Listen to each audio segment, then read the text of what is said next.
I met a gypsy.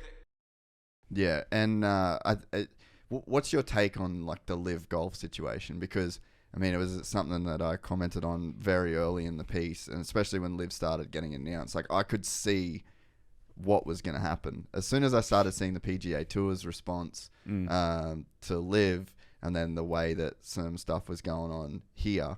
I was like, oh, we've got like this seems like this is going to be a bigger problem in sports. And I mean, even when me and Sleater had the discussion on here, it's like, well, is a rider a free agent? Is a rider a contract? Is a rider an employee? And then, you know, listening to the podcast with James, ironic too, that Ken decides to give his spiel about not letting the fans fucking go on James's podcast. I was like, I imagine the internals of James during those sentences. I thought it was really cool. I think, you know, James is doing a great job at the moment. He's doing a real good job. Yeah, and I thought it was cool, and obviously Kenny's stance on the whole thing. I mean, I have so much respect, you know, for that, because, you know, and I think it's smart long term. I genuinely think it's smart. I think that he and Steve got together and were like, if we disappoint these fans, this is going to be, you know, a big problem.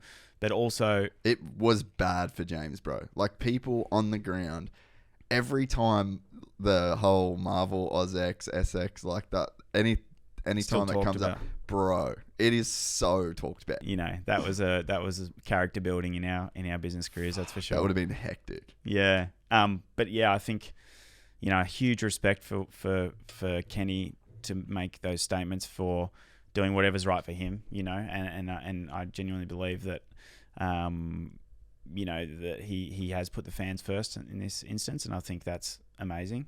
And I think that, and I hope that it just kind of gets the message out there for other riders that, you know, I think freedom, you know, I get both sides, because I get whoever pays him wants to have a say, you know, if they want to be you know, if they're their employee or they're their asset, that they deserve to have a say, which I agree with. But I also, on the flip side, again, say I still think there's a responsibility to build the sport, do what's right for the fans, and stopping him racing would have been terrible for the fans. Like, for us, in most, you know, it would be bad for our brand, of course, but in the majority of the cases in both regions, we've sold their tickets. You know what I mean? So it wouldn't have had an immediate... It would have an impact on our brand, but for his brand particularly, and I even think, you know, for their brand, I think it would have had a bigger negative, because there's fans around the world, and get back to the reason why we're doing this in the first place. There's fans around the world that want to see these guys. Rider. Yeah, like English is his second language. That blows your mind, because you know what I mean? Like, and but there's millions of fans around the world that will never get the opportunity to go to the US and see these guys compete. And if you're in the US, I said this to Jason Wygant the other day, you're so spoiled. You have no idea. Like, if you're in California, you see these guys 9 or 10 times a year. You can go down to the practice track during the week and check and ride with Austin Faulkner if you want to. You know what I mean? Like, for people here and all around the world in other regions, that's ridiculous. Like, they're like, these guys are rock stars in Europe. But in the US, you kind of like, well, you know, I get to see them all the time. So, you know, that's the way it is. But it isn't the way it is everywhere else. So we got to, you know, we think it's our job to, and our responsibility to, and us as an industry, to try and get them in front of those people, to give those people, those hardcore fans that are buying gear, buying bikes, watching the broadcasts, etc., give them the opportunity to see this firsthand and see these riders firsthand.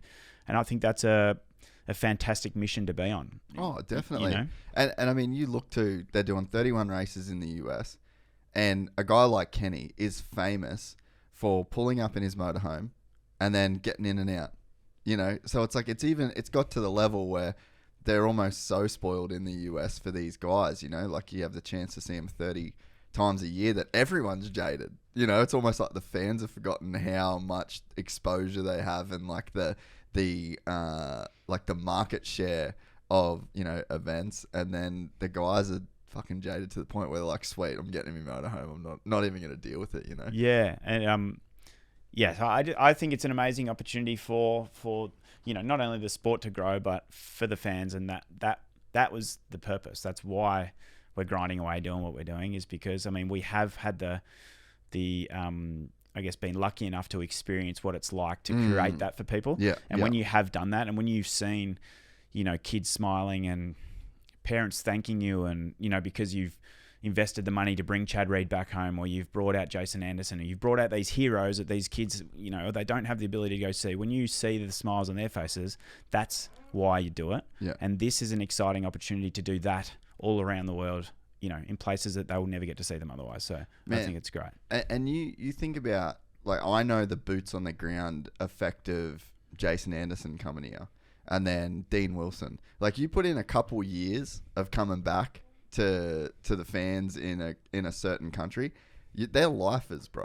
Like, people here love Jason Anderson, and people here love Dean Wilson. Yeah. And that investment that a rider can make into these other demographics and these other markets, I mean, it just puts your brand in such a crazy position. And I think you're so right. Like, I don't think that Ken was going to get the money from Honda originally. So I think that was like they wanted the $2019, and then they said, we'll do Supercross only. So I'm assuming they just went halved it. And then it's like, you're probably looking at 500 and something thousand. And then, no idea. but like, I'm just in my head, I'm like, you got, if it's like $1 million, like a 7-figure contract, and then it's like, all right, we'll do half the season. So I'm assuming maybe half that. So then it's like, shit, if I do the SX Global at the end of 22, and then I do it again in the end in 23, it's like, I'll probably make that. I'll probably make more. I'll probably make what I originally asked for.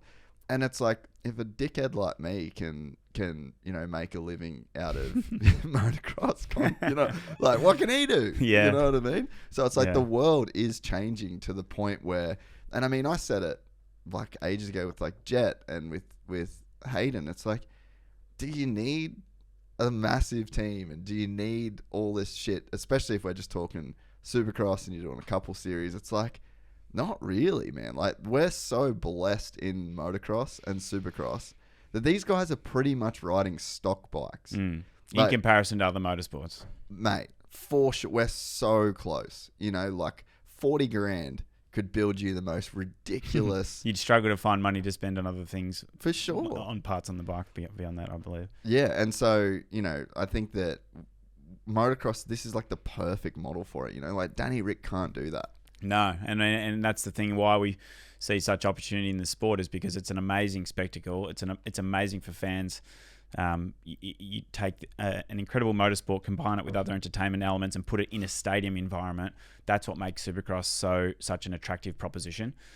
Short and sharp, and better yet, the rider's ability is the number one contributor. Yeah, like, I've said it so many times over the years, but you could put Jason Anderson on my old bike and he will kill me all day long. It won't matter. You could put him on a fucking TDR 110. So what's amazing about Supercross is the athletes they're the number one talent. They're the number one contributor to the result. Yeah. And that's why, and then you grab all that, wrap it up, put it in the stadium, and make it an entertainment package that anyone can enjoy. And I think that's the secret sauce kind of thing, and why it has an opportunity over MotoGP, over Formula One, because you can't. If you Formula One has street circuits, obviously, which is an advantage, but you can't just put MotoGP smack bang in the middle of the city and then encourage people that have no idea that, like, they do have to travel out a bit to get to the circuits. You have to ask a commitment that in our case, in Supercross case, you could be across the road having a beer and be like, what's going on over there? Let's go. Let's get a ticket. You know what I mean? And that's an amazing opportunity for growth, because it is so accessible. And put it in a stadium environment, again, seats, a roof most of the time. Your girlfriend or your wife or your partner may actually want to come because it's easy. Again, it's low maintenance. We've had, 50, 60-year-old women say how much fun they had at AUS-X Open. And, it's just like the demographic becomes so broad. Yeah. And that's why the opportunity, we think, is to grow the following for Supercross and motocross around the world by doing this and putting it in stadiums in capital cities around the world, putting on an amazing show, and then people actually seeing them firsthand and then giving a shit moving forward who they are and actually wanting to pay attention to it. Yeah. If you enjoyed this content, please like and subscribe. And to listen to the full 3-hour podcast, search Gypsy Tales in your favorite podcast platform or click the link in the description below. Gypsy Gang.